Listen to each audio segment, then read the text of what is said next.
Wind मिलच्या प्रकारामध्ये बघा बरं का माणुसकी कशी असती बघा. तो जो वॉचमन होता तो बौद्ध समाजाचा होता.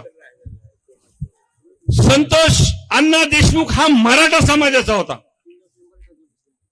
जेव्हा त्या वॉचमनला तिथं मारहाण करण्यात आली, तो खंडणीचे हे जे वाल्मिक अण्णा करडचे हे जे गुंड लोक तिथं गेले होते, त्या वॉचमननी जेव्हा तिथं अडवलं तेव्हा संतोष अण्णा देशमुखनी उघड भूमिका घेऊन तिथं त्या माणसाला अडवलं. तिथं हे सगळ्या गोष्टी केलेल्या आहेत. बरोबर आहे की नाही विषय? जे जातीपातीचं राजकारण अण्णा आपल्या महाराज उगा जिल्हा आमचा म्हणतो, आमचा जिल्हा पुरोगामी विचाराचा जिल्हा आहे आणि अधिवेशनामध्ये मी ओबीसी आहे आणि पहिला ओबीसी आहे की ठामपणे म्हणतो ह्या वाल्मिक कराडला आत टाका म्हणून.